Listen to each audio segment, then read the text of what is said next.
Bonjour à tous.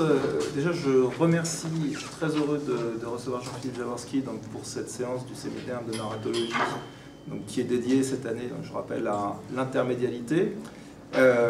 Pourquoi a-t-on invité Jean-Philippe? Pour ceux qui connaissent son œuvre, c'est absolument évident.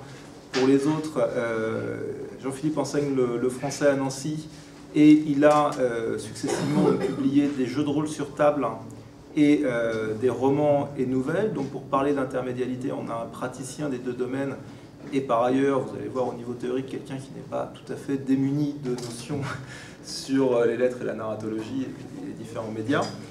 Et on va construire cette séance de façon un petit peu inhabituelle puisqu'on fera un arrêt discussion en milieu de séance une fois qu'on aura abordé les questions liées au jeu de rôle sur table et un deuxième échange de questions-réponses donc en fin de séance sur les questions liées aux romans et nouvelles. Si vous voulez découvrir d'un peu plus près les différentes productions, j'ai amené abondance de lecture. Ce sera bien entendu très superficiel par rapport au volume produit, puisque vous voyez qu'il faut une valise maintenant pour transporter les œuvres de Jean-Philippe, mais ça vous permettra éventuellement de cibler les questions. J'ai par ailleurs donc fait tourner un exemplier qu'on mettra en ligne de façon fractionnée, puisque chaque page porte sur une des différentes parties de l'œuvre. Donc je vais prendre la parole au début de façon un petit peu linéaire, et ensuite on sera beaucoup plus dans une phase de dialogue. L'œuvre dont on va discuter aujourd'hui, elle est multiple, puisque on va orienter la discussion sur 4 œuvres publiées.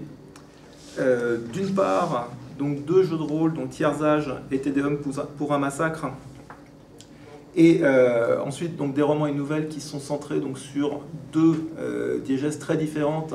Donc d'un côté, les récits du Vieux Royaume qui sont donc de la fantaisie dans un monde secondaire, et de l'autre, le cycle des Rois du Monde qui donc sont une série de romans de fantaisie celtique ancrés donc dans la Gaule du 7e, 6e siècle, si je suis bien situé, mais avec une revendication également de fantaisie, c'est-à-dire que si on trace des limites à l'intérieur de l'œuvre de façon un peu caricaturale, on a bien entendu d'un côté des jeux, de l'autre côté des livres, donc des médias a priori très distincts, mais on va voir que les articulations sont beaucoup plus complexes que ça. Et puis, là aussi, on peut faire un découpage à la hache entre les mondes secondaires et les sources historiques, mais encore une fois, le processus créatif est plus contourné que cela, et on va voir que les choses s'interpénètrent de façon parfois plus surprenante. Alors, avant de lancer les choses, on a besoin systématiquement, quand on parle de jeux de rôle sur table, de passer par un préambule pédagogique un peu pénible. Alors, navré pour celles et ceux qui connaissent déjà. Qu'est-ce que c'est qu'un jeu de rôle sur table? Il s'agit donc d'une pratique ludique, un jeu de société, qui est apparu donc au milieu des années 70, Donjons et Dragons est le jeu précurseur et encore aujourd'hui le plus pratiqué, le plus vendu, avec une organisation donc, qui à ce moment-là est tout à fait innovante, qui consiste, vous le voyez sur la photo, donc à n'avoir pas de plateau, pas de carte, pas de support audiovisuel. On n'est absolument pas dans le jeu de rôle vidéo. On n'a pas de substrat audiovisuel. On est par ailleurs en civil. On n'est pas costumé d'une quelconque manière, c'est-à-dire qu'on n'est pas dans du jeu de rôle grandeur nature. Ça interviendra dans la discussion, mais le jeu de rôle sur table suppose d'arriver tel qu'on est. Nous pourrions être en ce moment même en train de pratiquer un jeu de rôle sur table. On n'a pas besoin de plus de matériel que cela. On a besoin de beaucoup de nourriture. Vous le constatez sur la table. En général, on vient avec de quoi manger, de quoi boire, parce que ça dure assez longtemps. Et on a donc un jeu de société qui s'organise principalement par le dialogue.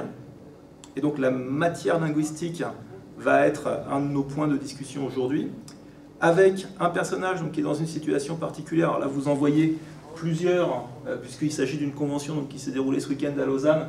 Donc vous avez des personnages qui sont placés derrière un écran, qui ont la fonction de meneur de jeu.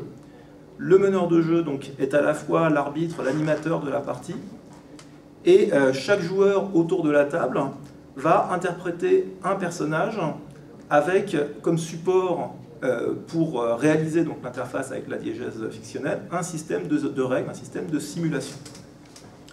Exemple, nous pourrions donc être dans un jeu de rôle, mettons, on est le 5 avril 1876 dans le nord du Texas, vous êtes dans une diligence qui cahote sur une route poussiéreuse depuis 4 heures.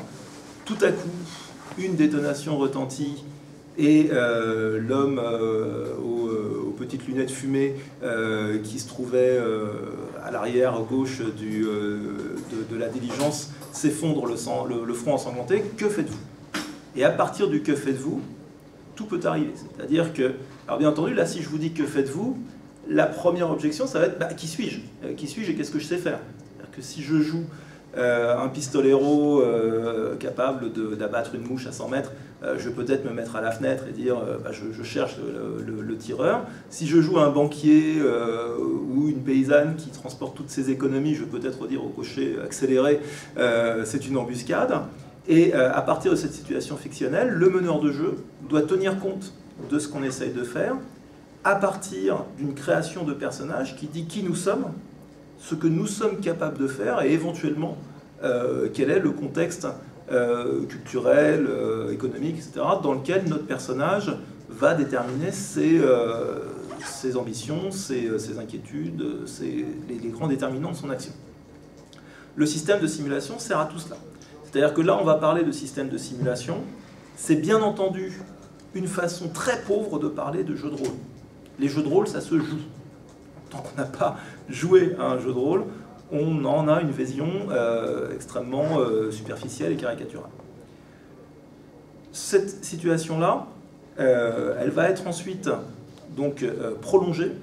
Et à chaque fois que les joueurs vont faire une proposition, le meneur de jeu est là pour décrire ce qu'il advient dans la diégèse, avec la capacité d'interprétation d'un humain, ce qui est infiniment plus interactif que ce qu'on peut faire avec un ordinateur.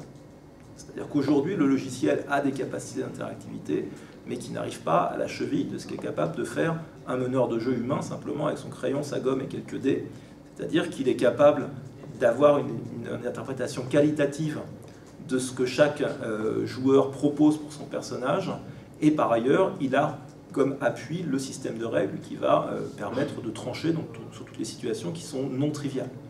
Si je dis je tape au plafond de la diligence et je dis au cocher d'accélérer, la situation est triviale, c'est très facile de faire ça.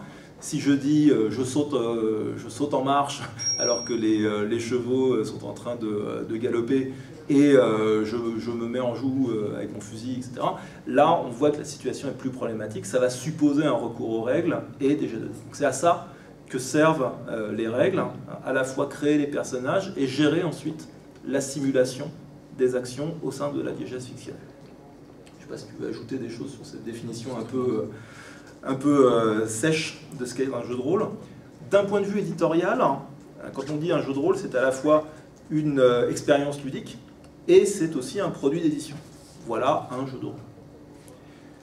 C'est un produit d'édition qui est composite, puisque à l'intérieur, alors là dans le cas de Tédéum pour un massacre, on a carrément plusieurs livrets, donc c'est tout à fait adapté à une présentation pédagogique, je te remercie.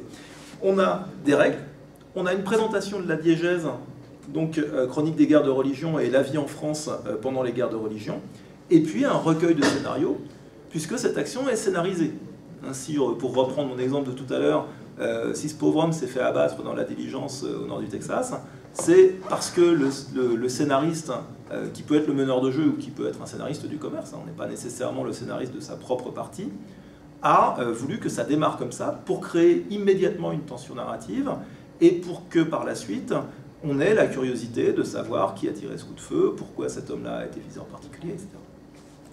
Donc, je vais vous faire circuler déjà tout cela, et vous avez dedans également un tout petit livret qui correspond aux feuilles de personnage, c'est-à-dire ce qu'on va remplir avant de commencer à jouer donc, son alter ego dans la fiction proposée.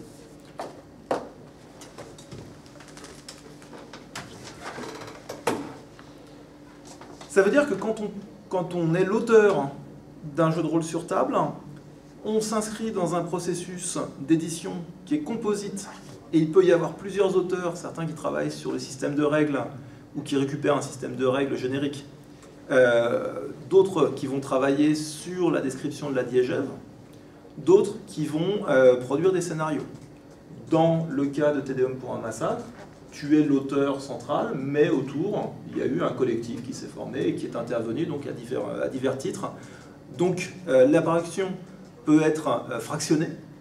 Là, vous avez le recueil de scénarios Trois méchantes affaires, donc, qui n'est pas dans le coffret, puisqu'il a été publié plus tard. D'autres scénarios peuvent être publiés dans la presse spécialisée ou sur Internet, et peuvent être donc signés par des contributeurs totalement différents de ce qu'est l'auteur. Donc il peut y avoir des processus de studio, au sens de création collective à partir d'une Bible, au sens technique commune, qui se lancent, quelle que soit la taille du projet. Hein.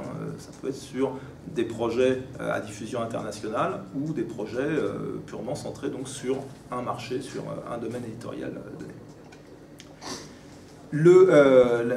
Le point central pour comprendre comment on rédige les textes d'un jeu de rôle, c'est qu'on a a priori peu d'ambition littéraire, au sens où ce qui prévaut, c'est la prise en main et la possibilité d'utiliser le manuel, le terme de manuel n'est pas innocent, en situation d'improvisation au milieu d'une partie. Donc il faut avoir le moyen de trouver très vite le point de règle dont on a besoin, l'information diégétique dont on a besoin pour trancher un litige, pour arbitrer une situation. Deuxième élément de préambule, et ensuite on entre dans le vif du sujet, les liens entre jeu de rôle et littérature, si on les abordait avec une analyse de corpus global, en prenant tout ce qui s'est publié de littérature entre guillemets rôliste, rôliste étant donc l'adjectif qu'on va utiliser donc, pour désigner tout ce qui a trait au jeu de rôle sur table, on aurait de la littérature majoritairement industrielle. Le gros de ce qui s'est publié, c'est du roman sous licence, lié aux grands univers, liés à Donjons et Dragons, à Shadowrun et aux jeux de rôle qui se sont bien vendus à l'échelle internationale. Il ne va pas être question de ça aujourd'hui, simplement, je vous dis par contraste ce à quoi on a affaire à travers ce que j'appelle les 5 plaies des adaptations rôlistes. C'est-à-dire que quand on va novéliser, si vous voulez, une partie de jeu de rôle, ça va souvent vous donner une littérature très plate, parce que on va endosser principalement le point de vue du meneur de jeu autour de sa table. C'est-à-dire qu'on va avoir un groupe de personnages qui va avoir des rôles très équilibrés, très complémentaires, ce qui ne correspond pas nécessairement à ce que dicterait l'action. Là, on a le souci de tenir compte de l'égale dignité des joueurs, mais ce n'est pas nécessairement très intéressant d'un point de vue littéraire. Le plus souvent, ces romans sont bloqués dans le présent. C'est-à-dire que les analepses et les prolepses sont extrêmement rares, alors qu'on va voir que chez Jean-Philippe, c'est une pratique fréquente et que c'est un choix de construction des personnages qui est très important. On a une focalisation principalement externe, avec des personnages donc très faiblement caractérisés, souvent des archétypes, avec 2-3 répliques qui permettent de signer, je dirais, leurs grands traits de caractère et de comportement, mais guère plus.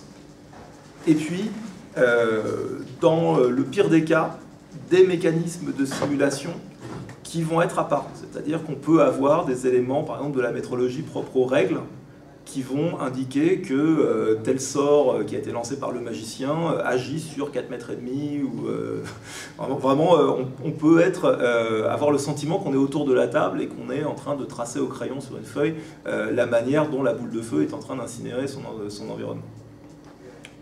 Le dernier élément, c'est que très souvent les personnages ont un comportement qui n'est pas dicté par leur substrat culturel, qui n'est pas dicté par la manière dont ils ont été socialisés, dont ils appréhendent la situation, mais par le joueur qui se trouve derrière. C'est-à-dire un schéma d'optimisation tactique qui fait que on sent derrière le comportement des joueurs, derrière le comportement des personnages, la patte du joueur du XXe ou du XXIe siècle qui a opéré ce personnage au fil de la partie. Donc ça, je vous ai brossé à traits caricaturaux ce lien entre jeu de rôle et littérature, on va dire industrielle. L'objectif de cette séance, c'est tout le contraire, c'est-à-dire d'aborder les questions d'intermédialité avec un auteur qu'on a fait venir précisément pour qu'il nous explique la manière dont il présente ses créations avec le double bagage, effectivement, rôliste et littéraire, avec un bagage rôliste qui est assumé, ce qui n'est pas le cas de tous les auteurs contemporains. Beaucoup ont l'expérience du jeu de rôle et la thèse ou voire la cache. Jean-Philippe continue d'écrire, il l'a fait dans Jouer avec l'Histoire en 2009, il l'a fait donc, dans Mener des parties de jeu de rôle, donc, qui vient de paraître, que je fais également circuler. Excuse-moi,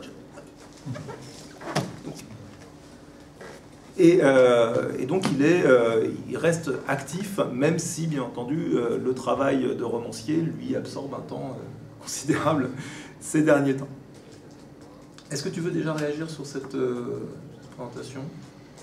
Non, je trouve que tu as tout présenté de façon très claire, très remarquable. Je suis prêt à répondre à des questions s'il y a des choses qui vous paraissent nébuleuses au niveau de l'organisation du jeu de rôle. Je tiens aussi à vous remercier d'ailleurs de m'avoir laissé la parole. J'espère que mon bavardage ne sera pas trop futile.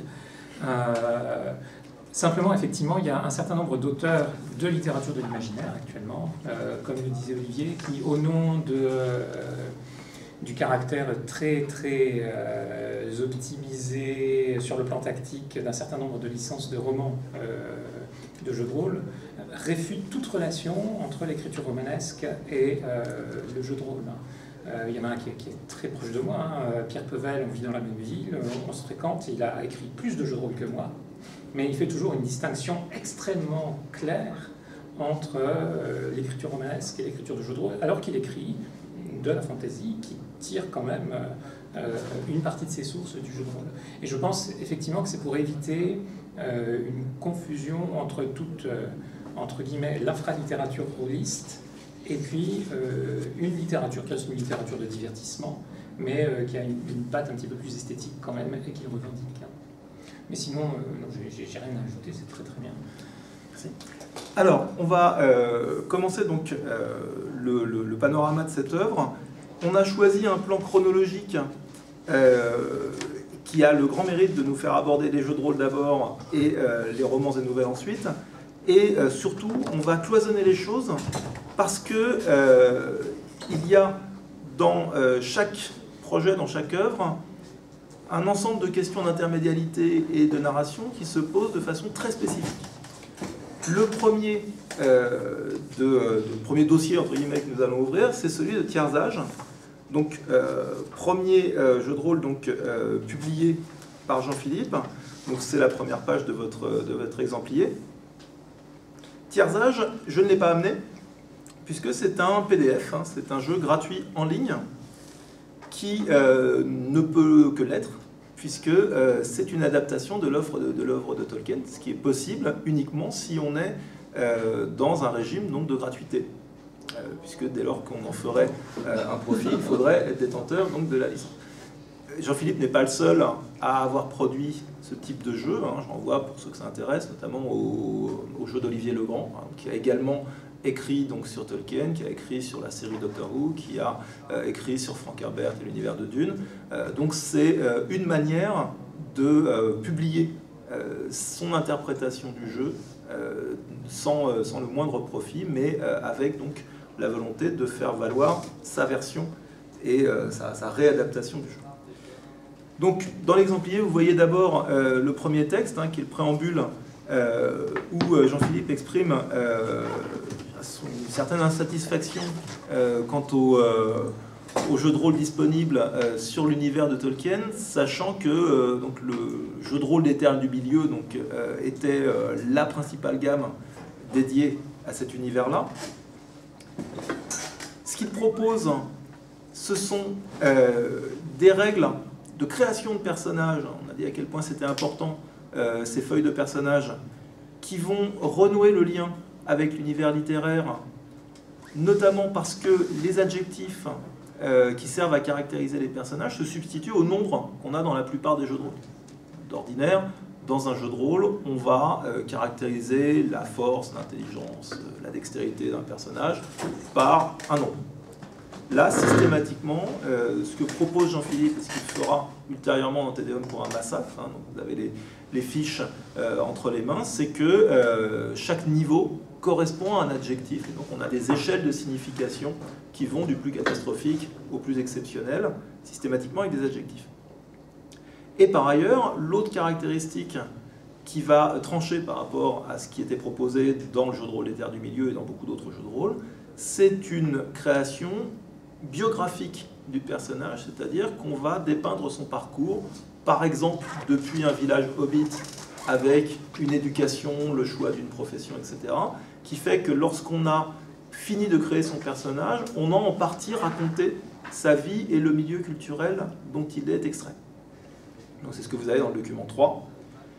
Et enfin, donc, dans le système de simulation donc, qui sert au fil de la partie, il y a beaucoup de choses. J'ai retenu principalement le choix de rester au plus près de la spécificité de la magie chez Tolkien, et notamment le fait qu'on doit faire un usage très parcimonieux de cette magie, puisque l'œil de Sauron, les forces des ténèbres, reste aux aguets, et que si on fait trop de magie, on risque d'attirer donc les forces adverses dans des situations dont on n'aura pas nécessairement immédiatement conscience. C'est-à-dire que lorsque on a un usage de la magie pendant la partie, le meneur de jeu donc, va déterminer ce qui se passe derrière son paravent, et on peut avoir des mauvaises surprises, parfois quelques temps après, parce qu'on a alerté bien contre son gré donc, les puissances des ténèbres.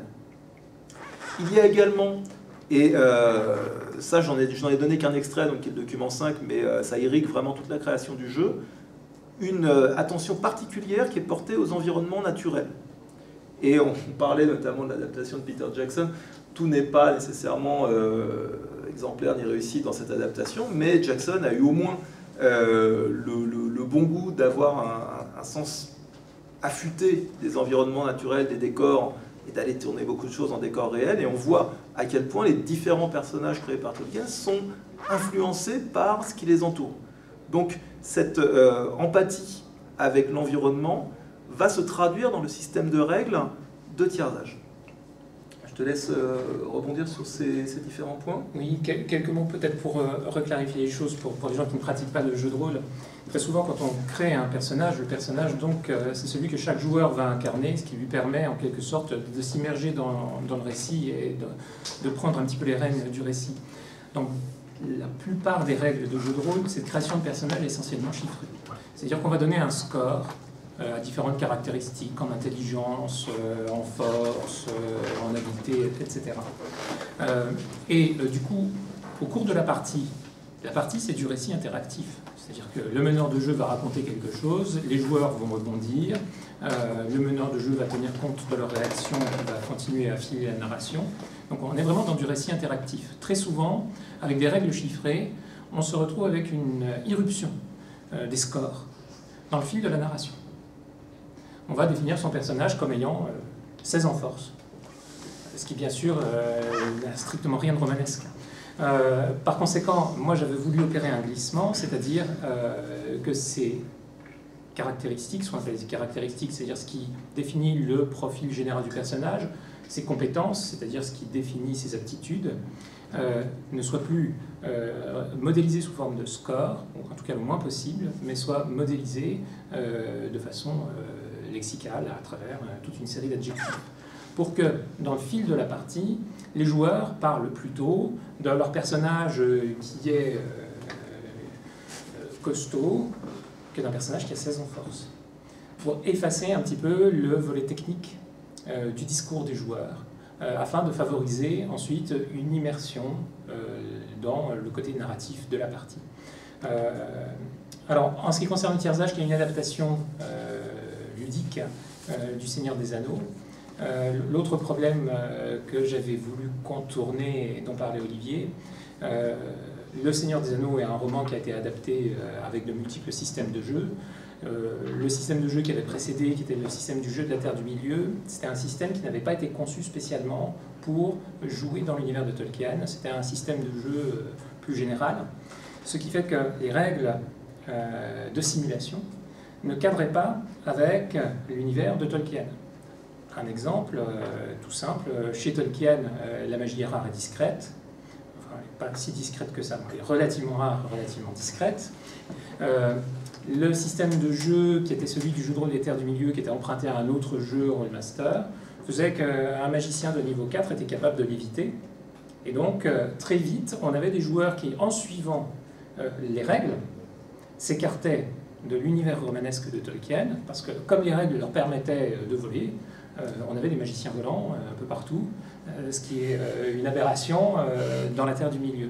Donc, quand j'ai créé ce système de jeu, j'ai bien sûr conservé de la magie, mais j'ai voulu m'efforcer de faire des règles et un système de magie qui se rapproche le plus possible de l'univers peint par Tolkien. Donc plus de mages volants. Et puis des systèmes des systèmes de magie qui tiennent compte. Alors, chez Tolkien, il y a une très grande importance de la nature, par conséquent, une magie naturelle, par exemple, ce qui n'apparaissait pas forcément dans les règles antérieures. Voilà, pour apporter quelques compléments. Il y a aussi le souci, quand on crée des règles de jeu, d'être sûr que tout le monde passe un bon moment autour de la table, quel que soit le personnage choisi. Et tu prends l'exemple du hobbit jardinier, qui est une figure, effectivement, chez Tolkien, tout à fait importante. Il faut qu'on puisse choisir de jouer un hobbit jardinier en ayant ensuite la perspective de s'amuser autour de la table, parce qu'on aura un rôle diégétique tout aussi important qu'Aragorn, avec sa grande épée et ses prétentions au trône.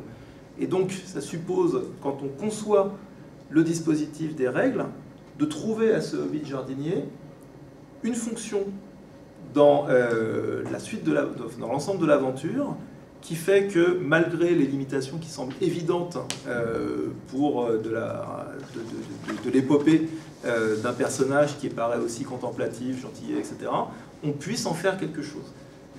Et dans l'expérience des joueurs que tu as eu autour des tables à tiers âge, est-ce que tu as réussi donc petit à petit à rééquilibrer les choses entre le choix un peu spontané des joueurs qui veulent plutôt des personnages qui dévastent, qui ont une capacité d'action forte sur la diégèse, et puis des personnages qui sont joués en apparence plus en faiblesse?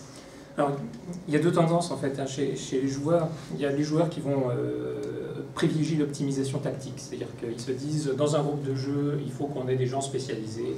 Si je schématise dans l'univers de jeu médiéval, on va avoir ce que les joueurs, alors vraiment en jargon, appellent le tank, c'est-à-dire le combattant de corps à corps qui va protéger le groupe, le magicien, celui qui est chargé de tous les effets pyrotechniques, le soigneur, celui qui remet sur pied ceux qui sont blessés. Bon, il y a des joueurs vraiment qui raisonnent ainsi. Quitte à sortir complètement de l'univers fictionnel. Et puis il y a des joueurs qui vont privilégier, eux, davantage le personnage qu'ils ont envie de jouer, par exemple, effectivement, le hobbit jardinier. Alors j'ai pas eu de hobbit jardinier dans mon groupe de jeu, mais j'ai eu une hobbit cuisinière. A priori avec quasiment uniquement des compétences complètement inutiles pour de l'aventure épique. Ça a très bien fonctionné. Ça a très bien fonctionné. Alors j'avais quelques joueurs qui étaient un petit peu plus optimisés sur le plan tactique, parce qu'en fait, ils ont pris en charge la fragilité du personnage de la hobbit cuisinière. Et puis, d'une certaine façon, sur le plan social aussi, le caractère aimable de ce personnage complètement inoffensif lui permettait parfois d'avoir accès à des informations ou de se retrouver dans des situations que des personnages qui semblaient plus redoutables avaient plus de difficultés à atteindre parce qu'ils paraissaient plus suspects, plus inquiétants. Et il y a eu une synergie qui s'est mise en place qui était assez amusante. Alors il faut bien sûr pour ça qu'il existe une certaine complicité au sein des joueurs. Mais ça fonctionne très bien. Est-ce que c'était une femme? Oui, c'était ma femme. D'accord. Qui jouait la hobbit cuisinière. Est-ce que vous avez d'autres questions sur tiers âge? Alors, on va passer à Tédéum pour un massacre, donc, qui est déjà en train de circuler. Tant qu'on est sur les jeux de rôle, je fais également circuler mon ouvrage donc, de 2007, donc ça commence à dater un peu sur jeux de rôle Les Forges de la Fiction. Je recommande pour des gens qui voudraient une lecture plus à jour de ce qui se passe dans le milieu du jeu de rôle, la thèse de Coralie David, qui est citée à plusieurs reprises dans l'exemplier et qui a été soutenue en 2015 avec brio.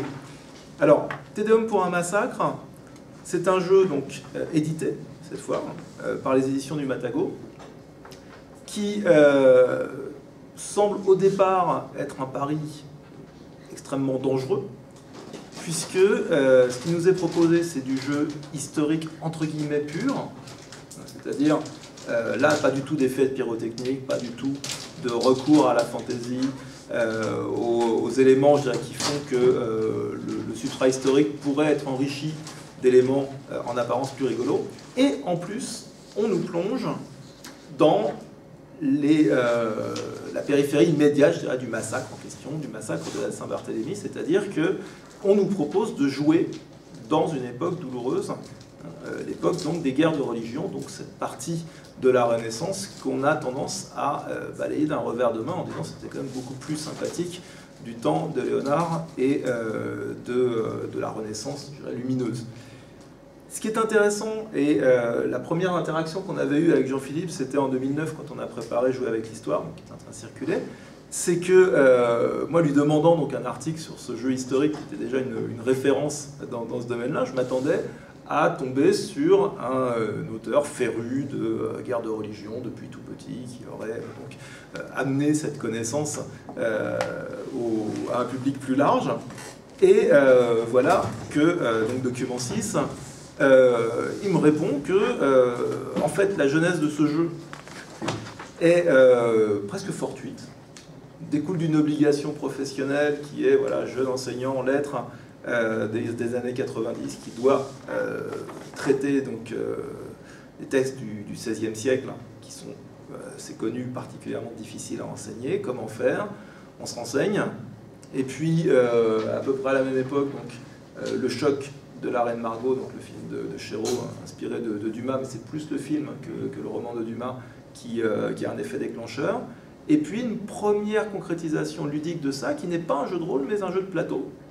Donc un jeu au sens plus traditionnel, comme un Cluedo, enfin un jeu de plateau sous cette forme-là, dans lequel on va représenter donc des grandes maisons, alors que le jeu de rôle se joue plutôt à hauteur d'homme, comme on dit, c'est-à-dire on joue un individu, donc il n'y a pas nécessairement de fonction géopolitique, de fonction gestionnaire. Et donc on a une genèse de ce jeu qui se fait bien entendu par appropriation de sources historiques, comme n'importe quelle fiction historique, mais qui passe par des chemins beaucoup plus contournés et beaucoup plus intermédiaires. Deuxième aspect, quand Jean-Philippe décrit son rapport aux matériaux historiques, il replonge dans ce que vous voyez au document 7, dans les origines archaïques du roman, en disant finalement, le travail que je fais est relativement similaire à ce qu'ont fait les premiers rédacteurs de romans et à ce qu'ils appelaient la translatio. Alors, je vais peut-être te laisser expliquer, parce que tu feras infiniment mieux que moi, ce que tu entends par translatio et comment tu en es venu à penser cette relation entre le roman archaïque et le travail de création de jeux de rôle. Je pense vraiment au roman, c'est-à-dire au roman du XIIe siècle. Bon, bien sûr, formellement, c'est pas du tout la même chose puisque j'écris pas en vers, mais l'objectif un des objectifs, en tout cas, des premiers romanciers dans la translatio, c'est de récupérer une matière plus ancienne, une matière savante.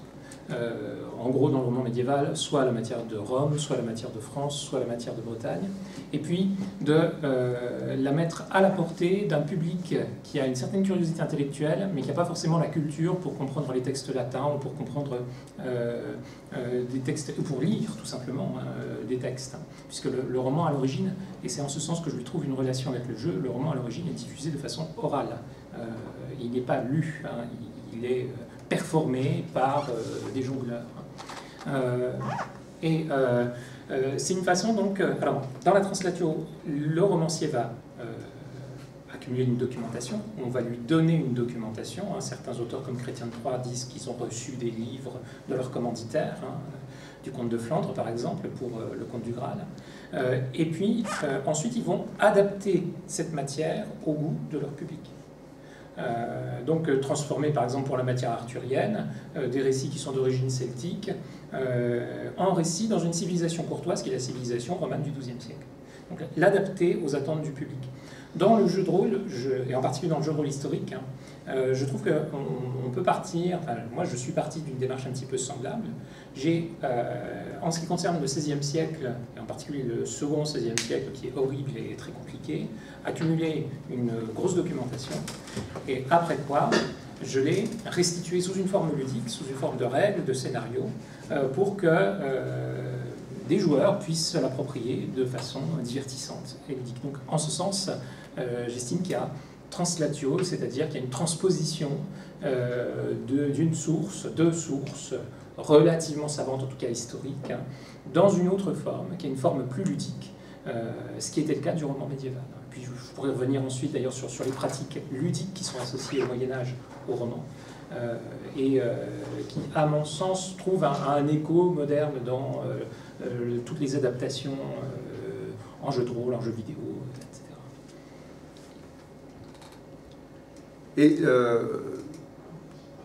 on n'a pas abordé ici, mais ça me semble intéressant de le faire, ton travail de scénariste, au-delà de la conception du jeu, de son système de règles, puisqu'on a déjà un recueil de scénarios. Ce qui est intéressant dans ce travail de scénariste, au-delà de ce qui a été fait par d'autres scénaristes sur le même jeu, c'est que tu proposes des points de vue très complémentaires, très variés. C'est-à-dire qu'on a des scénarios d'enquête, on a des scénarios qui plongent les personnages au cœur des batailles, on a des scénarios qui se passent dans des zones très reculées et très éloignées finalement du cœur de ce qui a été documenté par des historiens, et au contraire, d'autres où on est directement plongé dans la grande histoire. Ce qui pose, bien entendu, des problèmes d'articulation particulièrement complexes entre ce qui est du domaine de la liberté des joueurs et de l'interactivité, et puis le contenu en apparence rigide du matériau historique dans lequel on ne peut pas, a priori, créer de grands séismes historiques. Alors, il y a tout un article dans le recueil des scénarios de Trois méchantes affaires qui traite de cette question-là. J'en ai donné simplement un extrait dans le document 8. Finalement, tu proposes trois postures. On a la possibilité d'être acteur de la petite histoire, c'est-à-dire d'une histoire qui n'est pas documentée, quelque chose qui se passe dans un village dont personne n'a parlé, et donc là, comme on n'a pas de personnage historique majeur, tout peut arriver, dans le cadre, d'une action historique. On est potentiellement spectateur de la grande histoire, c'est-à-dire qu'on peut être confronté à des éléments de la grande histoire, mais qui se passent hors de portée, hors de prise des personnages, et donc ils sont simplement en situation de voir la diégèse évoluer avec des repères historiques qui sont là cette fois-ci bien identifiables. Et la troisième possibilité, c'est d'être acteur de la grande histoire, c'est-à-dire d'être placé directement au contact des puissants. Et sur ce point-là, tu as des conseils qui sont assez paradoxaux, qui consistent à dire, finalement c'est votre jeu, donc si vous voulez partir dans une uchronie, faites-le. Simplement, qu'est-ce qui va rester ensuite du jeu? Et ensuite, la technique ou le ressort qui a le plus ta préférence consiste plutôt à jeter de la poudre aux yeux. C'est une partie des choses que tu préconises.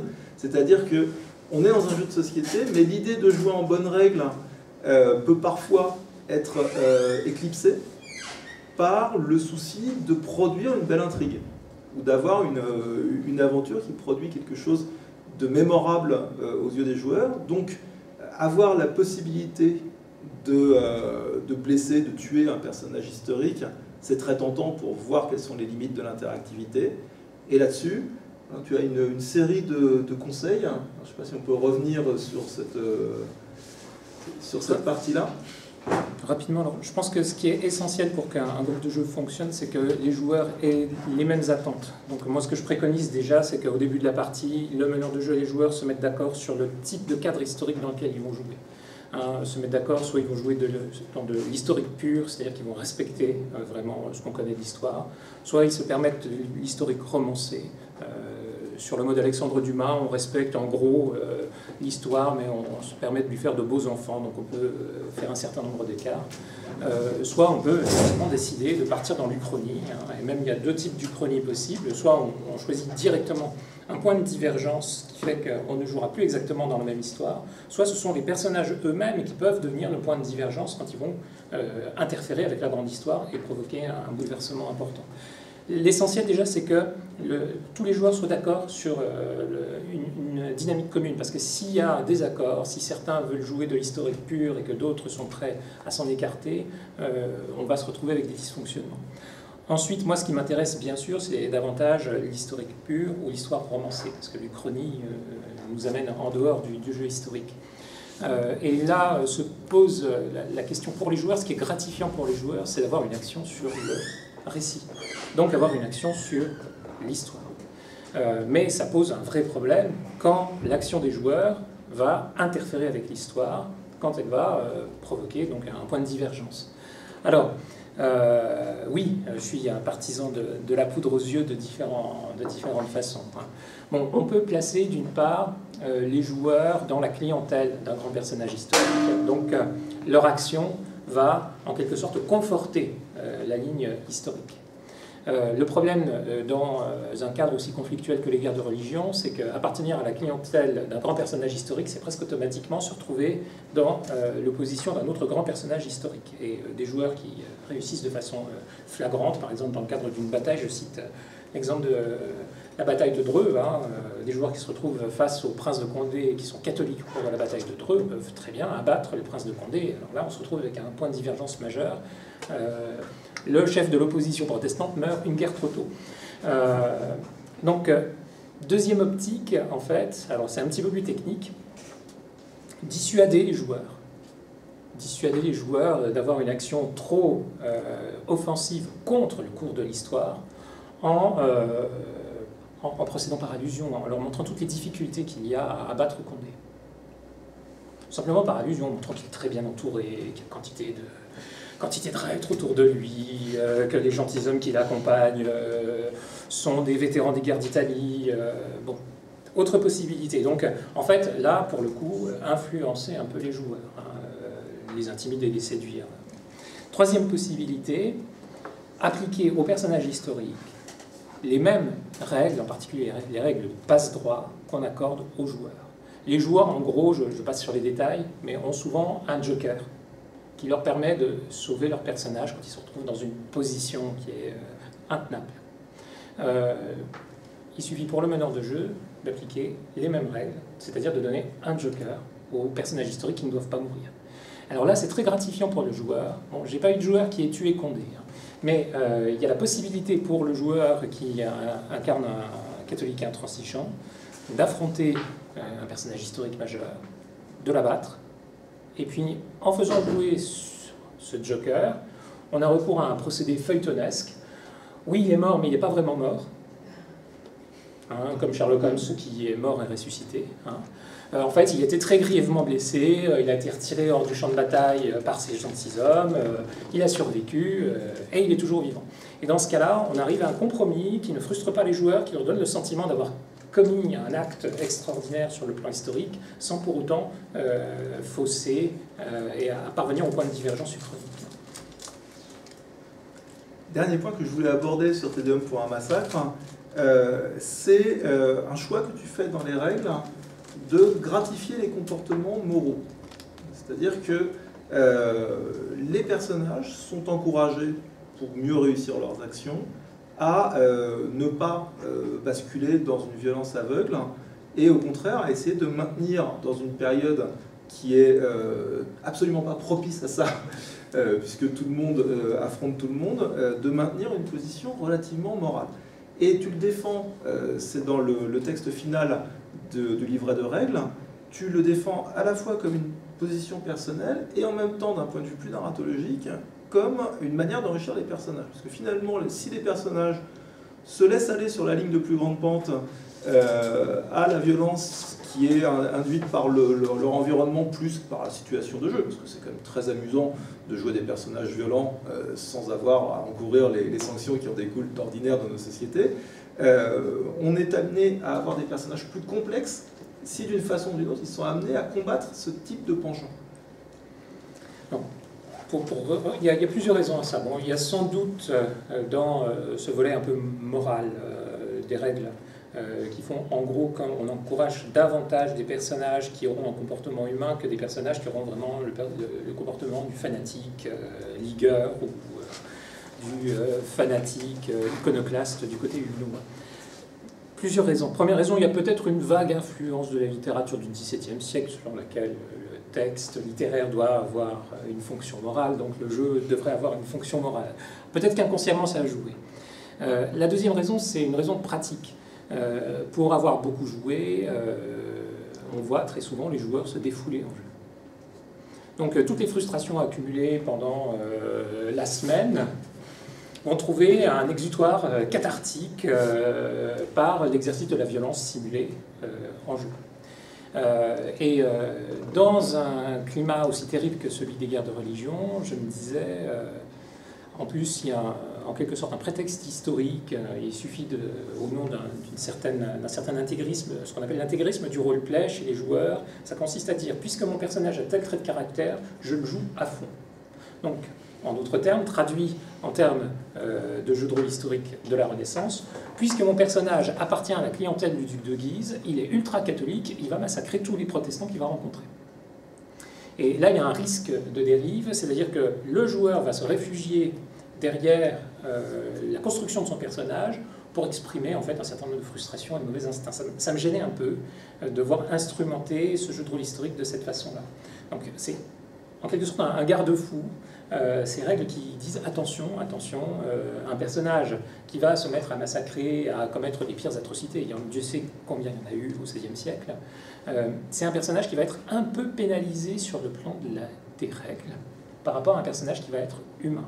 Ce qui est une incitation à travers les règles à réfléchir sur les dilemmes qui se posent à un personnage plongé dans une situation intenable où il est catholique intransigeant, mais où son frère ou sa fiancée sont protestantes. Donc il y a essentiellement ces notions-là. Il y a un autre point que j'avais en tête. Quand je me suis attaqué à ce jeu de rôle sur les guerres de religion, un jeu de rôle, il n'y avait rien sur les guerres de religion, et même pour trouver des romans ou des films sur les guerres de religion, il y en a, mais pas énormément. Par rapport à la production romanesque qu'on peut avoir sur le Moyen-Âge, qu'on peut avoir sur le XVIIe siècle, au niveau cinématographique ou des séries, c'est la même chose. On a très peu de choses sur les guerres de religion. Très probablement parce qu'il s'agit toujours d'un traumatisme bien français. On a honte, à juste titre, de ces guerres civiles. Et je craignais en fait, je craignais de réactiver de vieux réflexes d'intolérance qui sont enfouis très loin dans notre inconscient collectif français, en permettant à un jeu historique sur les guerres de religion de devenir un défouloir pour les joueurs. Donc c'était une autre raison. Et puis j'avais en tête, j'évoque brièvement, j'avais en tête d'autres conflits civils, malheureusement d'actualité, d'autres conflits civils qui étaient... Alors, Te pour un massacre, c'est un jeu que j'ai fait à la fin des années 90, au début des années 2000. Je pensais aux guerres entre catholiques et protestants qui étaient en train, enfin, aux tensions entre catholiques et protestants très violentes qui étaient en train de s'atténuer en Irlande. Je pensais bien sûr aux tensions civiles entre juifs et musulmans au Proche-Orient. Je pensais à ces tensions religieuses que je pensais à peu près éteintes chez nous, mais qui sont en train malheureusement de réapparaître. Et je me disais, il ne faut pas que ce jeu, bien que ce soit un jeu historique qui se déroule au XVIe siècle, puisse exacerber chez le joueur certaines intolérances. Donc, raison pour laquelle je lui donnais un petit axe moral en encourageant des comportements plutôt humains, je ne dis pas vertueux, mais des comportements humains chez les personnages joueurs. Maintenant, il n'y a aucune obligation. Un joueur qui veut jouer un massacreur catholique ou protestant du XVIe siècle peut parfaitement le faire avec des règles. Ce qui est particulier quand on lit beaucoup de jeux de rôle, c'est que ces questions-là, tu ne les traites quasiment qu'au niveau de la règle. C'est-à-dire qu'on a souvent des règles qui n'abordent pas ces questions-là. Et ensuite, un chapitre qui nous dit bon, ce serait quand même bien de faire comme ci ou comme ça, parce que c'est mon intention d'auteur. ce qu'il y a de particulier dans ton processus d'écriture, et c'est très voyant dans Tiersage, puisqu'il n'y a pas du tout de texte d'accompagnement de la manière de faire jouer, on n'a qu'un corpus de règles, c'est de dire finalement la règle suffit à servir mon intention d'auteur. Et je ne sais pas si ça fonctionne avec toutes les tables, hein, on n'a pas nécessairement le pouvoir de suivre la manière dont c'est instancié d'une table à l'autre, mais tu n'as pas ce qu'on trouve souvent de façon un petit peu schizophrène dans des manuels de jeu, une règle qui décrirait simplement un aspect technique, et puis ensuite une intention d'auteur qui serait formulée en langage naturel, mais sans dispositif de simulation de cet aspect-là. Ben, je pense que je vais à l'essentiel, c'est-à-dire que ce que vont suivre les joueurs, ce n'est pas les déclarations d'intention des auteurs, ce qu'ils vont suivre, c'est la règle. Donc je leur propose un dispositif, et puis très souvent, ils vont, dans la mesure où les joueurs ont tendance quand même à optimiser, en tout cas un certain nombre, ils vont suivre naturellement l'orientation donnée par la règle. Je précise que chez tous les auteurs de jeux de rôle, on n'a pas nécessairement ce niveau de réflexion sur la création des personnages, et que c'est notamment pour ça que Jean-Philippe a produit dans l'ouvrage récent des parties de jeux de rôle l'article qui est consacré donc, à la manière de camper les personnages non joueurs, puisque là il s'agit du travail du meneur de jeu, c'est-à-dire tous les personnages qui sont extérieurs au groupe qui est interprété par les joueurs, et il n'a pas été choisi par hasard, il y a eu l'idée vraiment de nous faire expliquer les différentes fonctions, les différentes voies qui pouvaient être également présentées par ces personnages non joueurs, par un des auteurs qui a le plus, à mon sens, fouillé ce processus de création des personnages. Vous retrouvez dans les fiches de personnages qui ont circulé la même dimension qu'on avait citée sur Tiersage, qui consiste à décrire les caractéristiques du personnage par des adjectifs et avec des termes d'époque, entre guillemets. On va avoir la complexion, une série de termes qui sont déjà ancrés dans l'époque. On était déjà dans un univers saturé de références littéraires, mais là on va entrer donc dans l'œuvre publiée à ce titre-là par Jean-Philippe. Alors, j'ai fait circuler donc, les 4 volumes du Vieux Royaume donc, que j'ai amené. Alors c'est un ensemble qui est toujours en construction, qui fait cohabiter donc des nouvelles et des romans. Alors pour l'instant, on a surtout Gagné la guerre, donc, qui est le gros volume, mais le développement romanesque ne s'arrête pas là. Non, j'ai un arc narratif. Hein. Je vais bientôt me mettre sur un autre roman. Voilà, donc là, ce qui est intéressant, c'est qu'on est, de notre point de vue en termes d'intermédialité, sur un monde secondaire qui est né de la pratique du jeu de rôle et qui a été donc petit à petit échafaudé sur cette base-là, avec des élaborations narratives qui se sont faites alors avant, au fil des parties. Enfin, quel est l'œuf et la poule dans le Vieux Royaume? À l'origine, c'est vraiment purement ludique. Hein. C'est même parti d'un épisode absolument frivole, sans intérêt. Tout est parti d'une conversation qui était en train de déraper sur un forum de jeux de rôle. Alors, vraiment, la conversation de troll par excellence, pour ou contre Donjons et Dragons. Qu'est-ce qu'on peut faire avec Donjons et Dragons, donc, qui est le jeu de rôle le plus ancien, et puis un jeu de rôle en fait, où on fait du donjon, c'est-à-dire en fait, où les joueurs à l'origine vont explorer un territoire rempli de monstres. Il y avait les tenants de Donjons et Dragons ne servent qu'à faire du porte-monstre-trésor, c'est-à-dire à explorer un local où on va vaincre un certain nombre d'adversaires pour faire du butin. Et puis d'autres dont j'étais qui disaient mais à partir de Donjons et Dragons, on peut créer des scénarios beaucoup plus élaborés. Comme la discussion est en train de tourner en rond, je me suis dit je vais donner la démonstration, je vais écrire des scénarios de Donjons et Dragons, mais des scénarios avec un univers plus élaboré. Et donc faire la démonstration que Donjons et Dragons ne sert pas seulement à faire en gros un jeu tactique où on avance de salle en salle pour faire du butin. J'ai fait donc toute une série de scénarios en créant un univers, l'univers du Vieux Royaume. Le nom même de Vieux Royaume a un nom cliché, c'est délibéré. Le but, c'était de donner une impression de familiarité aux joueurs lambda. Donc j'ai créé un monde secondaire qui était une Europe, qui était largement inspiré de l'Europe médiévale, avec quelques caractéristiques, que j'ai d'abord fait jouer. Je fais jouer à mes joueurs, et puis j'ai diffusé les scénarios sur le net pour faire la démonstration qu'avec Donjon, on pouvait faire certes du porte-monstre trésor, mais aussi autre chose. C'est seulement plus tard qu'un de mes amis qui était expatrié à Singapour, qui avait envie d'initier en fait des gens qui n'avaient jamais fait de jeu de rôle, qui avaient besoin de scénarios, m'a demandé des scénarios, donc je lui ai envoyé ces scénarios, il les a fait jouer. Cet ami, quand on était étudiant, on avait fait du théâtre tous les deux, c'était lui qui dirigeait la troupe, et en fait, il était toujours très intuitif, et il savait choisir les textes, les pièces qui nous attireraient du public. Et une fois qu'il a initié les joueurs, son retour a été de me dire « Mes joueurs se sont bien amusés, mais tu sais, là-dedans, tu as matière à plus que du jeu de rôle. » Alors, compte tenu de notre passé commun au théâtre, j'ai prêté attention à ce qu'il m'a dit. Ensuite, en tant que... Bon, j'avais une vocation littéraire contrariée, puisque mes manuscrits étaient systématiquement refusés par les maisons d'édition, à juste titre. Je suis content maintenant que les premiers manuscrits n'aient pas été publiés, mais sur le coup, c'était quand même douloureux. Donc, je me suis mis à répondre à des appels à texte pour essayer de caser des nouvelles. Et je me suis mis à exploiter ce matériel ludique pour avoir un univers dans lequel placer un certain nombre de récits.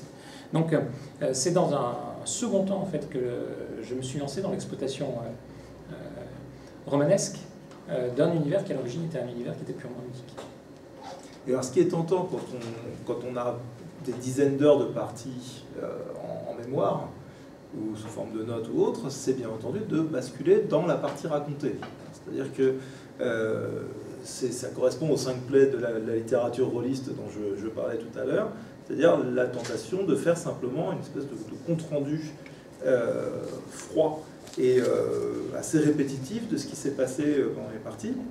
Or, ce qui caractérise les nouvelles et également Gagner les guerres, le roman, c'est au contraire que dans les procédés d'écriture que tu retiens, les 5 plaies, finalement, sont... alors, est-ce simplement ta manière d'écrire ou est-ce que c'est délibéré pour dire à partir de ce matériau rôliste, je ne vais pas tomber dans le piège d'une écriture qui sent le jeu de rôle à chaque page. On a des changements très radicaux d'une nouvelle à l'autre. On a une capacité à surprendre qui est un des traits caractéristiques de ton écriture. On a des chutes, alors que c'est souvent ce qui pêche dans l'écriture rôliste, c'est qu'on a des fins qui sont des fins de quête. Bon, ben voilà, tout le monde est content. Et là, au contraire, tu as un art de la chute qui est tout à fait consommé. Et tu as par ailleurs une capacité à rentrer dans des formes de récits. Alors, j'ai cité en document 11 Le Confident, qui est une des nouvelles les plus statiques que j'ai jamais lues, puisqu'il s'agit d'un personnage qui passe sa vie allongé sur une dalle, dans l'obscurité. Et ce texte commence par une citation de Borges, s'achève, je n'en dis pas plus, mais par une métalepse assez vertigineuse.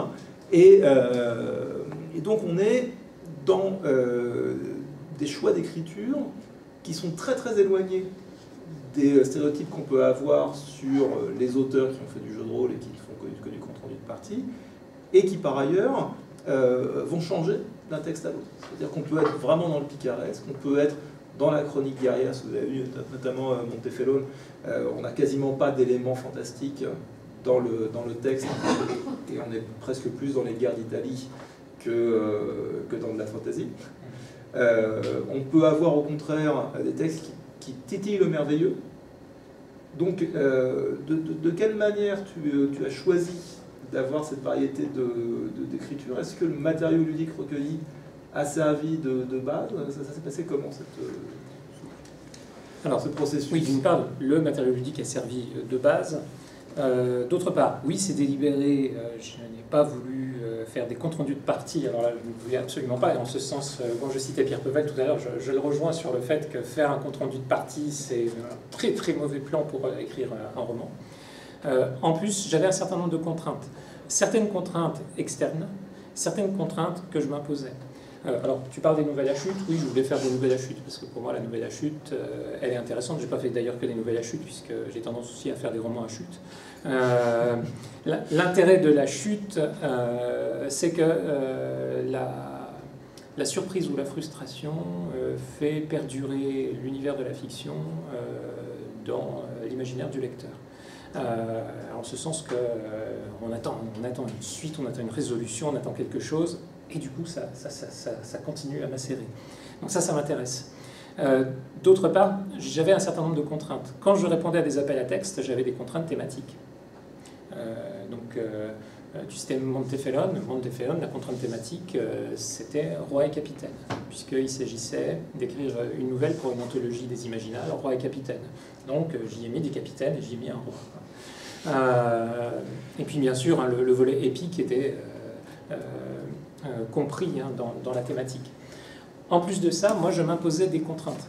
Je m'imposais, pour première contrainte, de placer toutes les nouvelles dans le même univers. Pour deuxième contrainte, de varier systématiquement le personnage principal, de varier le plus possible le registre, dans le but, sans m'interdire d'ailleurs une circulation des personnages, il y a une certaine intertextualité interne entre les différentes nouvelles, dans le but de construire par touche un univers, et je pensais que la diversité des points de vue, des personnages, des régions, allait finir par construire une impression de cohérence plus importante que si j'avais gardé le même personnage de nouvelle en nouvelle. Alors, quand j'ai répondu aux appels à texte, ça a très mal marché. En fait, aucune de mes nouvelles que j'avais composées de cette façon-là n'a fonctionné au niveau des appels à texte, parce que je pense que les contraintes personnelles que je m'imposais entraient en contradiction avec les attentes des anthologistes. C'est pas le cas pour Montefelon, mais Montefelon, c'est une nouvelle qu'on m'a commandée après coup. En ce qui concerne un certain nombre de nouvelles du recueil initial de Genio Vera lui-même, Le Comte de Suzel, qu'est-ce qu'il y avait d'autre, Jour de Guigne, Le Confident. Ce sont 4 nouvelles que j'avais composées pour répondre à des appels à texte, toutes ont été refusées. Dans certaines d'ailleurs, enfin bon, mais le fait de rassembler en recueil les nouvelles et la circulation que ça a permis entre les textes, ensuite a permis au recueil d'être publié. Donc en tout cas, c'était vraiment délibéré. Et je voulais éviter... Alors, je voulais tellement éviter d'ailleurs le compte-rendu de partie que si je récupère un certain nombre de personnages non joueurs qui viennent du jeu de rôle dans les nouvelles et dans le roman, ils sont toujours traités comme des personnages secondaires. Les personnages principaux sont toujours des personnages qui sont créés spécifiquement pour le récit. Et justement, sur ces personnages principaux, alors tu utilises à plusieurs reprises la première personne, particulièrement dans les récits les plus longs, et tu choisis des personnages qui sont, alors pas systématiquement dans le registre de l'anti-héros, mais qui sont très loin des figures héroïques traditionnelles de la fantaisie épique. Le cas de Benvenuto, donc le héros narrateur de Gagner la guerre, qui est une crapule parfaitement assumée, qui se présente. Donc vous avez sa première présentation un petit peu située donc, dans le document 12. Il se situe lui-même comme un tueur à gages, et il a un sens de l'autodérision qui va irriguer tout le roman. On a très peu l'occasion autour des tables d'avoir des personnages qui sont construits comme ça, autrement que par la caricature. Or, je t'en parlais un petit peu en préparant la séance, comme le récit est long, et qu'il a notamment une période de cavale durant laquelle le rythme se ralentit, on a plus le temps, notamment par Ananef, de découvrir ce personnage. Et donc si au début on est dans la complicité avec une crapule, un peu, moi ça m'a évoqué tout de suite Burgess, Orange Mécanique, vraiment le roman plus que le film.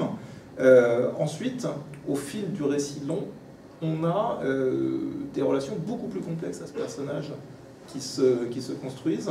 Et la première personne, que ce soit sur le récit long ou le récit court, permet effectivement d'une part des éclairages complémentaires sur le monde, et puis un travail psychologique qu'on a souvent, et à juste titre, reproché au jeu de rôle de négliger, même si on fait tout un travail de construction des personnages. Donc tous ces personnages-là sont des personnages extérieurs à tes parties, qui sont des créations pour... Il s'agit vraiment de personnages. Et ce qui est un peu singulier avec Benvenuto, c'est que c'est sans doute l'un des personnages qui m'est le plus étranger.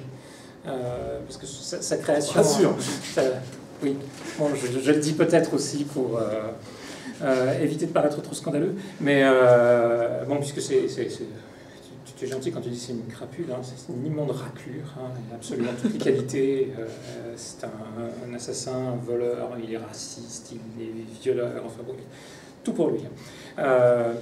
Alors, avec Benvenuto, j'en suis arrivé un peu accidentellement à une narration à la première personne. Ce qui est différent, ce qui sera différent pour le cycle Le Roi du Monde, où là, le choix de la première personne était plus réfléchi. Quand j'étais en train de composer le recueil de nouvelles où je variais les personnages, j'avais traité des personnages comme la paysanne, le chevalier, le prêtre, etc. Et je me disais, dans la mesure où je choisissais des personnages archétypaux, il me faut quand même traiter le truand. Or, le personnage du truand est vraiment le personnage qui m'est le moins sympathique. Donc j'en ai soupé après, puisque Gagner la guerre, où je l'ai repris, fait quasiment 1000 pages en poche. Mon premier réflexe, ça a été d'adopter le dispositif du roman noir. Donc ça a été la première chose à laquelle j'ai pensé.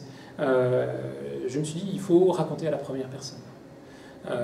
Et en fait, j'avais pas d'idée. J'avais très mal commencé la nouvelle qui est consacrée à Benvenuto, Mauvaise Donne, puisque j'avais pas d'idée de chute. J'avais une idée très vague, j'ai écrit une première page que j'ai oubliée ensuite, qui a failli disparaître définitivement, que j'ai retrouvée un an plus tard par hasard. Et en la relisant, je me suis dit, ah, ce personnage, il a vraiment une voix, justement, en raison de la première personne. Donc il faut que je le reprenne, il faut que je le développe. Je comptais ne le développer que dans le cadre d'une nouvelle, une nouvelle consacrée au truand. Seulement, comme ensuite j'étais dans une démarche de recherche d'éditeur, je me suis dit, et qu'en plus je proposais un recueil de nouvelles, bon, les nouvelles qui individuellement étaient toutes refusées, et que je savais très bien que proposer, quand on est quelqu'un de complètement inconnu, un recueil de nouvelles à une maison d'édition, c'est une démarche à peu près suicidaire, je me suis dit, il faut proposer quelque chose en plus à l'éditeur.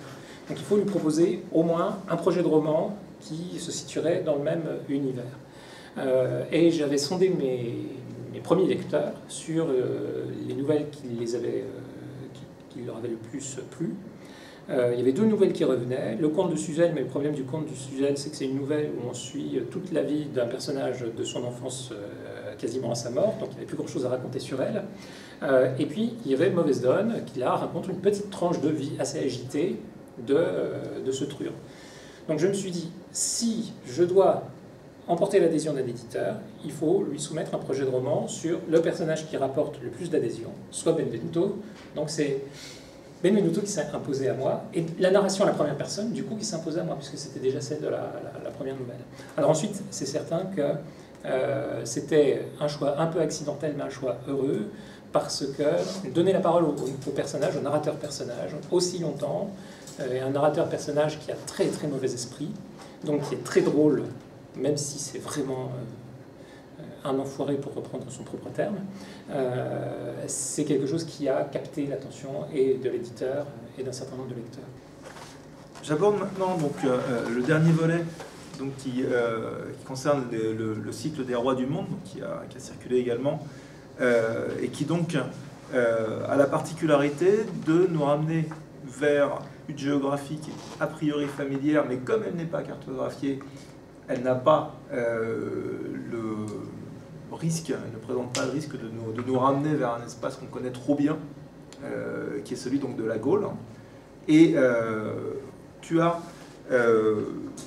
dans le traitement de cette matière historique, quand on en fait une première lecture, on se dit, bon, bah, il s'est renseigné donc sur l'histoire, l'archéologie celtique, etc.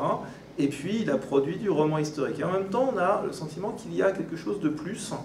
Et en discutant, tu m'as confié effectivement d'abord l'expérience d'un apprentissage des comportements par le jeu de rôle, et notamment la place de la ritualité des personnages, la place de la religiosité des personnages, et puis leur quotidien, leur manière du corps, leur art de la guerre, etc.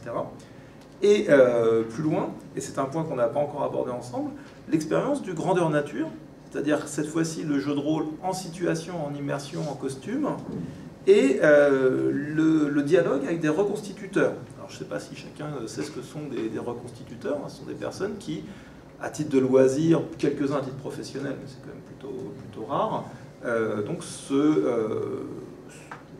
cherchent à reconstituer les conditions de vie d'une époque donnée, depuis le coucher, l'art de la table, la chasse, etc.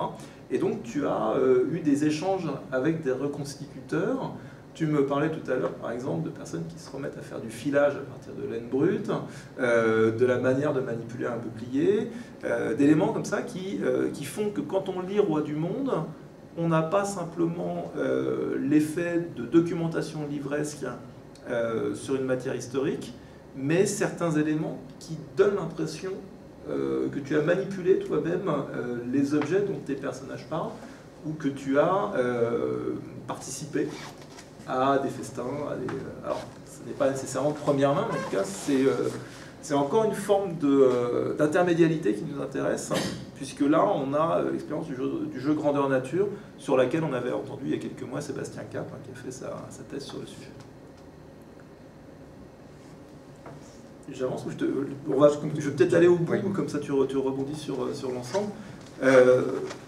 Il y a également dans cette diégèse qui peut nous paraître familière, parce que finalement on est quelque part entre Chartres, Bourges, Issoudun, dans des lieux qui sont largement dépoétisés pour nous, parce qu'on va voir derrière une nature très agencée, des bretelles d'autoroute, et puis un effet pas très immersif, une volonté d'articuler des espaces qui sont liés à des formes d'expérience très différentes. C'est pour ça que j'ai cité notamment ton passage sur la guerre comme changement d'espace, des temps qui sont parfois mythiques, des temps peu situés, une visite sur l'île des Galicènes, qui est une sorte d'espace mythique, on ne sait pas exactement encore si on est dans le monde commun, et puis parfois des espaces très prosaïques, notamment les espaces de bataille, puisque c'est un cycle romanesque où la part de militaire est très prégnante.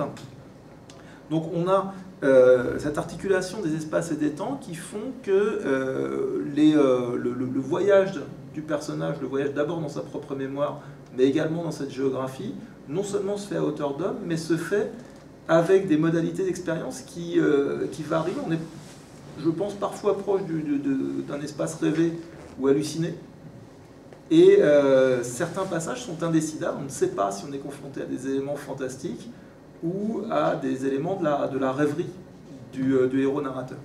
Dernier point, pour ensuite te laisser la main, tu as dans un entretien donc avec Daria Inbush, j'espère ne pas écorcher trop son nom, cité l'expression de roman anthropologique pour clarifier un petit peu ta position entre fantaisie et roman historique. J'aimerais t'entendre un petit peu plus sur le sujet, ce brouillage des repères et l'enrichissement des personnages que peut donner justement cette posture anthropologique, c'est-à-dire le fait de se demander ce qu'aurait fait un personnage dans telle situation en fonction de ses repères culturels. Donc on revient à des questions qui se posent notamment en jeu de rôle.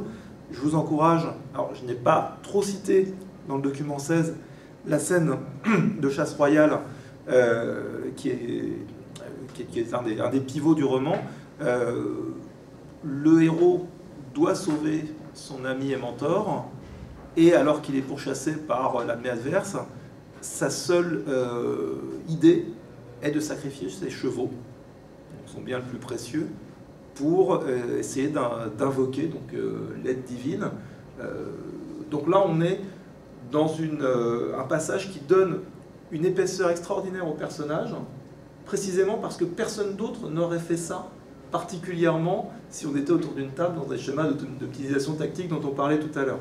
C'est-à-dire que le geste est parfaitement compréhensible parce qu'on est au bout de plusieurs centaines de pages de récits et qu'on est maintenant en communion avec Bellovèze.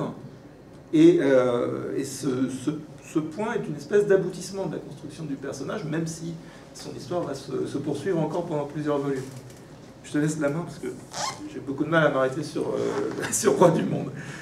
Oui, au niveau de... Donc, le sujet de Roi du Monde, c'est la reprise d'un personnage qui est cité par un seul auteur de l'Antiquité, par Tite-Live, Bellovèze, qui serait, d'après Tite-Live, le premier envahisseur gaulois à s'être installé dans le nord de l'Italie et qui aurait fondé Milan. Tite-Live le situe à une époque très haute, il dit sous le règne de Tarquin l'Ancien, c'est-à-dire à la limite entre le 7e et le 6e siècle avant notre ère. Moi j'ai décidé de prendre ce personnage, d'en faire mon narrateur personnage, de lui faire raconter sa vie.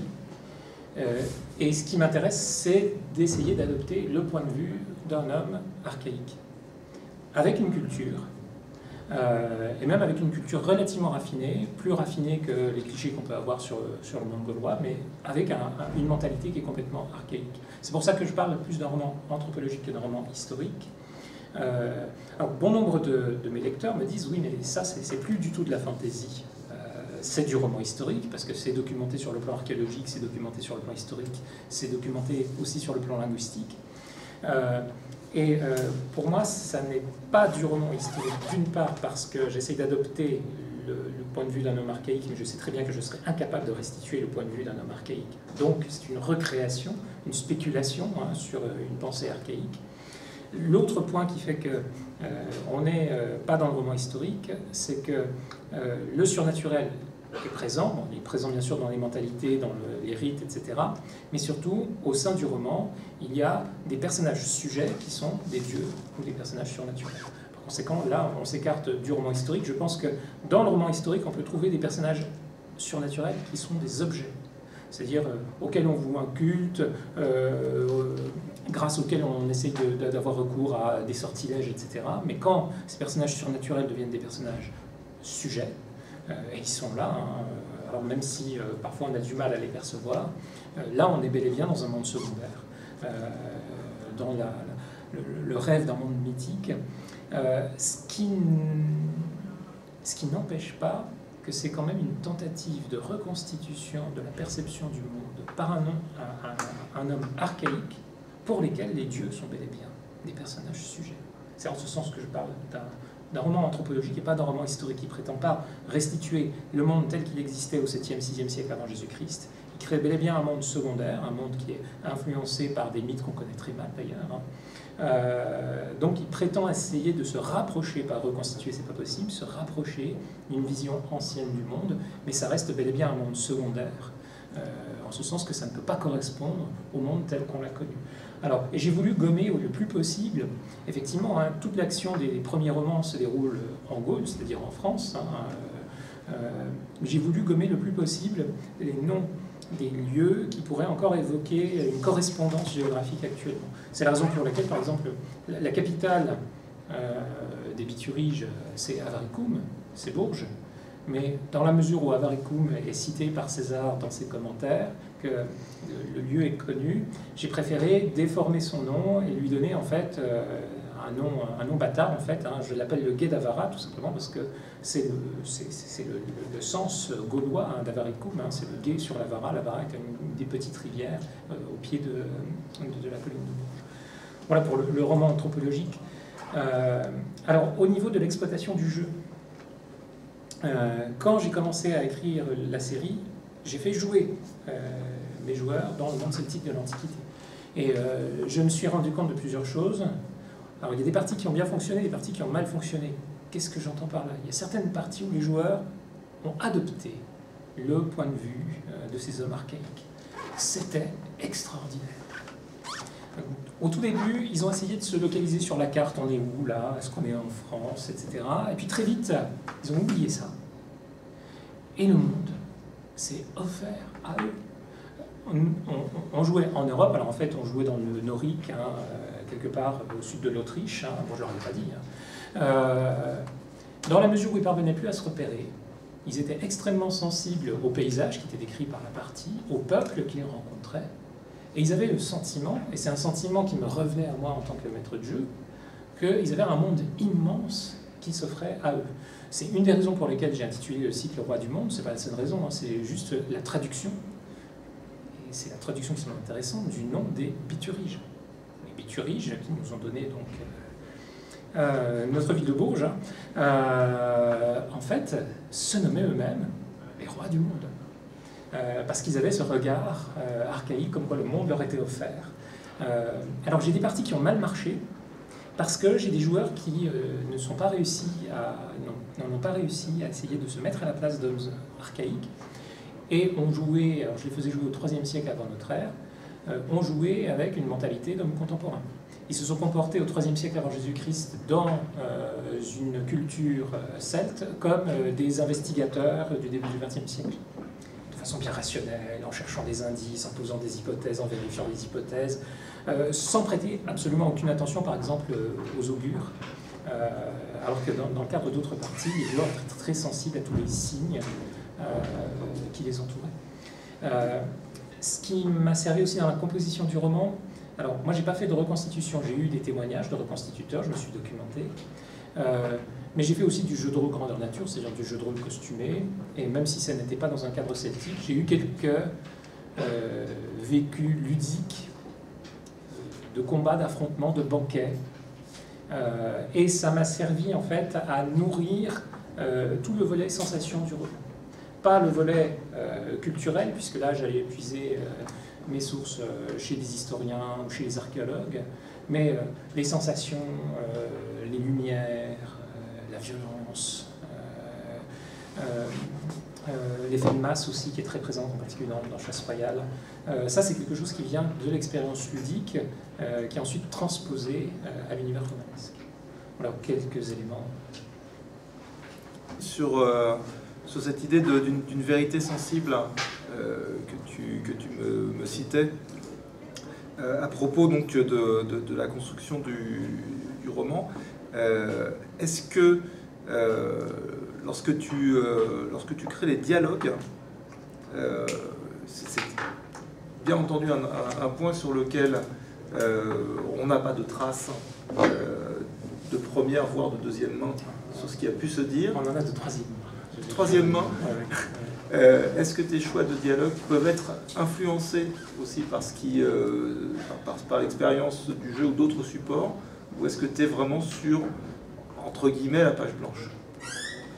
Alors, je suis en grande partie sur la page blanche, mais pas complètement. Alors, faire dialoguer des hommes du 6e, 7e siècle avant notre ère, et puis des hommes qui ne sont pas des Grecs, hein, donc sur lesquels on n'a pas de source, c'est compliqué. Premièrement, je pars du principe que la plupart d'entre eux, puisqu'on est dans une caste aristocratique, sont des guerriers, donc ils ont souvent, quand ils s'expriment, un niveau de langue qui peut être assez familier, voire très familier quand ils se retrouvent confrontés à des ennemis, etc. Là, j'ai une source d'inspiration, qui est une source d'inspiration de science-fiction. Ce qui m'a fait opter pour un niveau de langue familier, c'est la réécriture de la guerre de Troie par Dan Simmons dans Ilium, où il met en scène une reconstitution de la guerre de Troie observée par des scoliastes, donc des spécialistes de la guerre de Troie, et les héros grecs et troyens ont un langage qui est souvent ordurier, et j'ai trouvé que c'était extrêmement efficace, donc je me suis dit pourquoi ne pas le faire. Ensuite, il y a certains dialogues, alors certains rites, dans la mesure où les archéologues nous disent que finalement la culture celtique ressemble sur pas mal de points aux cultures méditerranéennes, en particulier dans l'organisation du culte. Il y a certains gestes que j'ai été reprendre aux Grecs. Je crois que dans l'exemplier, il y a au moment du sacrifice des chevaux, le fait qu'il coupe un peu de crin. Ouais. Ça, c'est un geste qui vient de l'Antiquité grecque. Et du coup, dans toutes les adresses aux dieux qui sont quand même assez fréquentes, je m'inspire assez librement de ce que je peux trouver dans l'Iliade ou dans l'Odyssée. Dans Il y a un passage de duel aussi où il y a un échange d'insultes assez abondant avant que les deux héros n'en viennent aux mains. Là aussi, il y a une inspiration de l'Iliade. Et puis, quand je dis qu'il y a des sources d'inspiration de troisième main, dans la littérature irlandaise médiévale, on a des textes qui sont sans doute d'origine druidique. Je pense en particulier au dialogue des deux sages. Et par conséquent, de temps en temps, quand mes druides s'expriment, en particulier quand ils tiennent des propos qui semblent absolument décousus, ce ne sont pas des inventions de ma part, ce sont des passages qui sont soit paraphrasés, soit tirés du dialogue des deux sages. Donc c'est une vraie sagesse druidique qui est exposée dans le fil du roman et qui nous est à peu près incompréhensible puisqu'on a perdu la plupart des clés pour la décrypter. Donc bon, je vais puiser à ces différentes sources.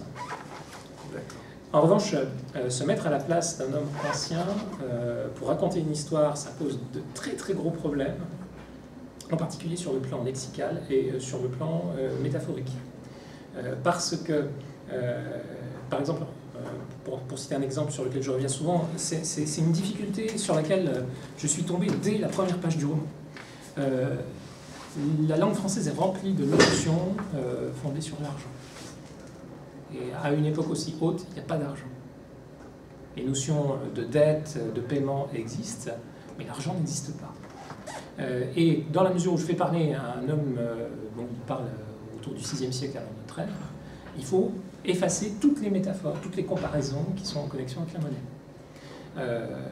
Ça semble tout simple a priori, mais en fait ça vient très très facilement sous la plume, et ça pose de vrais problèmes. D'autres exemples sont des exemples botaniques. J'avais placé dans la cour de ferme d'Atelia, qui est le lieu d'enfance de Bellovez, le personnage principal, un marronnier. Quelle erreur, heureusement je me suis rendu compte très très vite. Le marronnier n'arrive en Europe qu'au XVIe siècle.